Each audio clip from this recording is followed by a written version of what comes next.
श्री रामकृष्ण लीला प्रसंग स्वामी शारदानंद जी द्वारा लिखित पाठ संख्या 4। प्रथम अध्याय युग की आवश्यकता। वर्तमान समय में मनुष्य कहाँ तक उन्नत तथा शक्तिशाली बना है। विद्या, संपद तथा पुरस्कार की सहायता से मानव जीवन का विकास वर्तमान समय में पृथ्वी में सर्वत्र किस प्रकार हो रहा है, यह सभी सहज ही भली भांति अनुभव कर सकते हैं। अब मानो मनुष्य किसी भी क्षेत्र में सीमाबद्ध होकर रहना नहीं चाहता।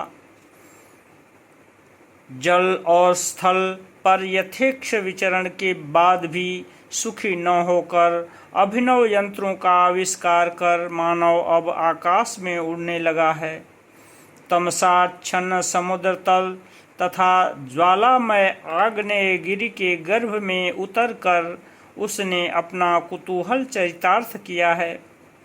चिर तुषारावृत पर्वत तथा समुद्र को लांघकर वह उन प्रदेशों के यथार्थ रहस्य को देखने में समर्थ हुआ है।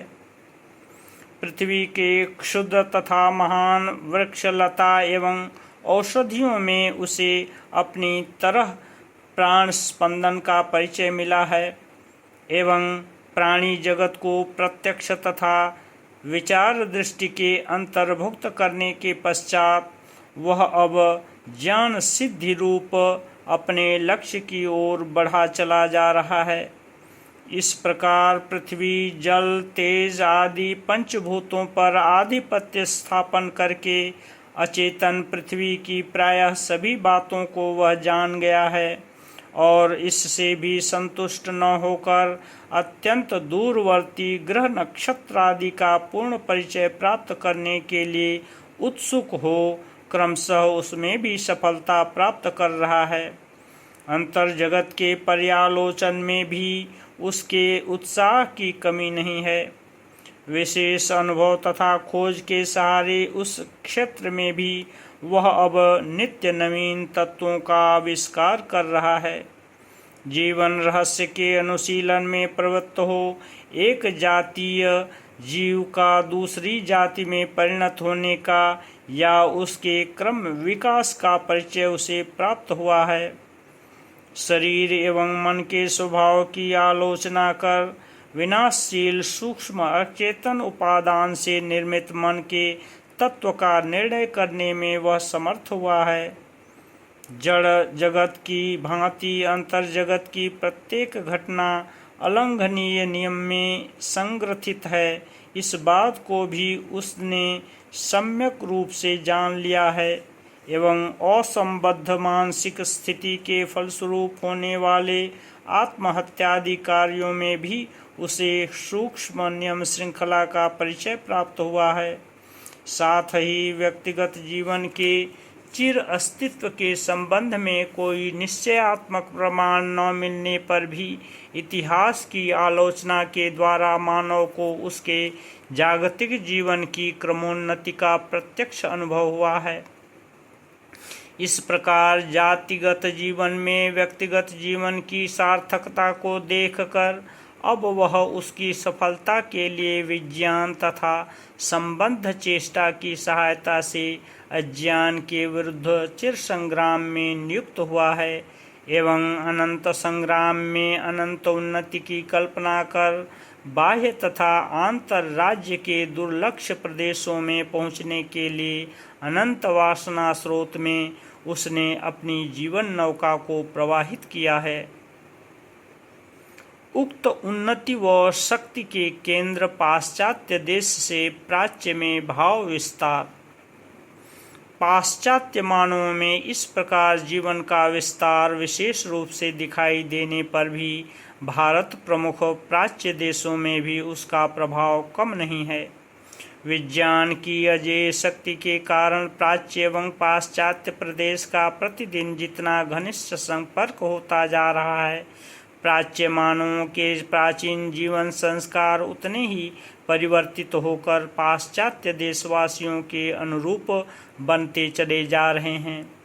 फारस, चीन, जापान, भारत आदि देशों की वर्तमान स्थिति को देखकर यह बात कही जा सकती है।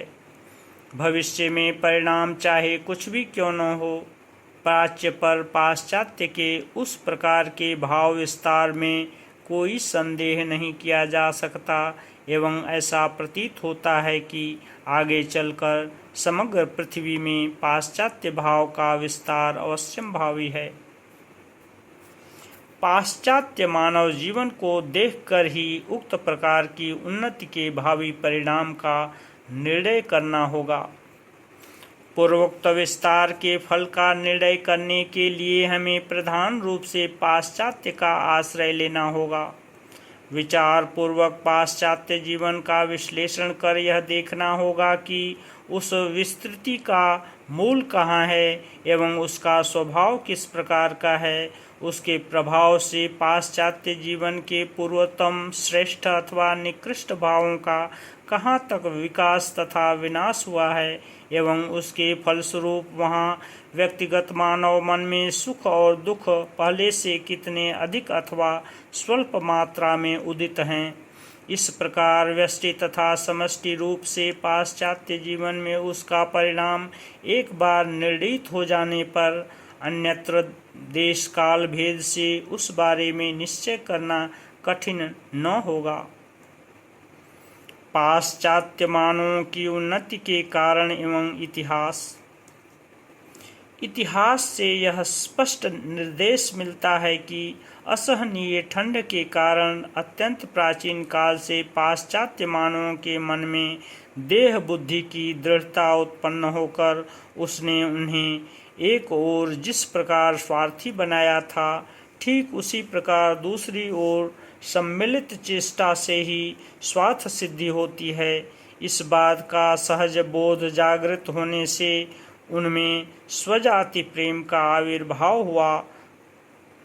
उस स्वार्थपरायणता तथा स्वजाति प्रेम के कारण ही आगे चलकर उनमें अजेय उत्साह का संचार हुआ था, जिससे दूसरी जातियों को पराजित कर उनकी धन संपत्ति से अपने जीवन को विभूषित करने की उन्हें प्रेरणा मिली थी।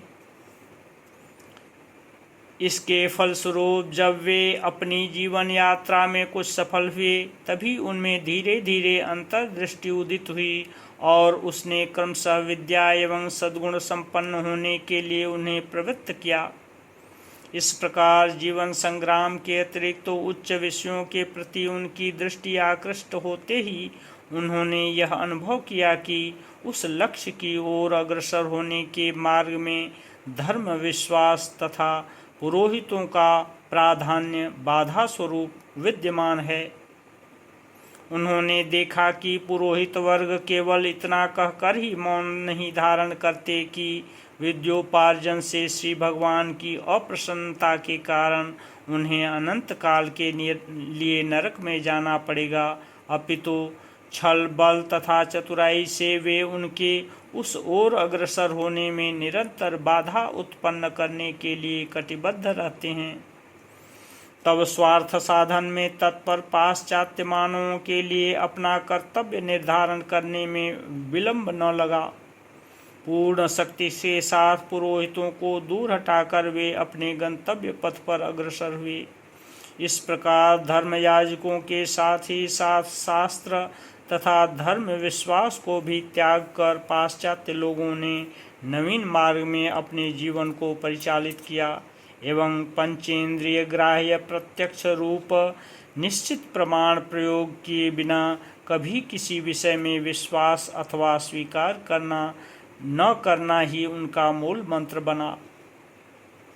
इंद्रिय ग्राह्य प्रत्यक्ष पर अवस्थित होकर विचार तथा अनुमान आदि के सहारे सत्यासत्य के निर्णय करने का निश्चय कर पाश्चात्य लोग युष्मत् प्रत्यय गोचर विषयों के उपासक बने एवं अस्मत् प्रत्यय गोचर विषयी तक को एक अन्यतम विषय जानकर उसके स्वभाव आदि को भी पूर्वोक्त प्रमाण प्रयोग के द्वारा जानने के लिए तत्पर हुए।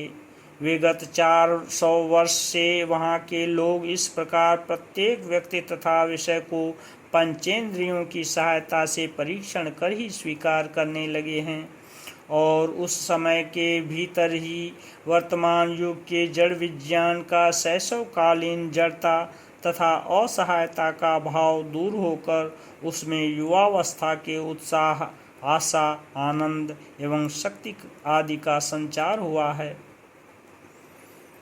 आत्मविज्ञान के संबंध में पाश्चात्य मानवों की अनभिज्ञता ही उसका कारण है, एवं इस अनभिज्ञता से ही उनकी मानसिक अशांति प्रसूत हुई है। किंतु जड़ विज्ञान की विशेष उन्नति होने पर भी पूर्वोक्त नीति के द्वारा पाश्चात्यों के लिए आत्मविज्ञान के संबंध में मार्गदर्शन संभव नहीं हो सका है, क्योंकि संयम, निस्वार्थ भाव तथा अंतर्मुख होना ही इस विज्ञान को प्राप्त करने का एकमात्र मार्ग है, एवं मन की समस्त वृत्तियों का निरोध ही आत्मोपलब्धि का एकमात्र यंत्र है। अतः बहिर्मुख पाश्चात्यों के लिए मार्ग भ्रष्ट हो दिनों दिन देहात्मवादी नास्तिक बनना कोई आश्चर्य की बात नहीं है। इसीलिए इहलोक के भोग सुख को ही अब पाश्चात्य लोग सर्वस्व मान बैठे हैं, एवं उनको प्राप्त करने के लिए ही वे विशेष रूप से यत्नशील हैं। उनका विज्ञान लब्ध पदार्थ विज्ञान इस विषय में ही मुख्य रूप से प्रयुक्त होकर उन्हें क्रमशः अभिमानी तथा स्वार्थ परायण बना रहा है। अतः पाश्चात्य देशों में धन पर आधारित जाति विभाग, प्रलयंकर गर्जनशील कराल तोप, बंदूक आदि अस्त्र शस्त्र, अपरिमित धन संपत्ति के साथ ही साथ निर्धनता जनित असीम असंतोष एवं तीव्र धनाकांक्षा, दूसरे देशों पर आधिपत्य स्थापन, दूसरी जातियों पर भीषण अत्याचार आदि बातें देखने को मिलती हैं। इसीलिए यह स्पष्ट है कि भोग सुख की चरम अवस्था में उपस्थित होकर भी पाश्चात्य नर नारियों का आत्मिक अभाव दूर नहीं हो रहा है, एवं मृत्यु के पश्चात जातिगत अस्तित्व में केवल विश्वास स्थापन कर वे किसी भी प्रकार सुखी नहीं हो पा रहे हैं। विशेष अनुसंधान करने के बाद अब उन्हें यह पता चला है कि पंचेंद्रिय जनित ज्ञान का अवलंबन कर देश कालातीत वस्तु के आविष्कार में वे कभी भी सफल नहीं हो सकेंगे। विज्ञान उन्हें उस वस्तु का क्षणिक आभास मात्र देकर उसका पूर्ण बोध कराने में स्वयं असमर्थ होने के कारण विरत हो जाता है। अतः जिस देवता के बल पर पाश्चात्यों ने अपने को अब तक बलवान समझा था, जिसकी कृपा से उन्हें समग्र भोग तथा संपद की प्राप्ति हुई थी, उस देवता के पराजय से पाश्चात्य मानवों में अब आंतरिक हाहाकार दिनों दिन बढ़ता जा रहा है और वे अपने को नितांत असहाय पा रहे हैं। ओम शांति शांति शांति।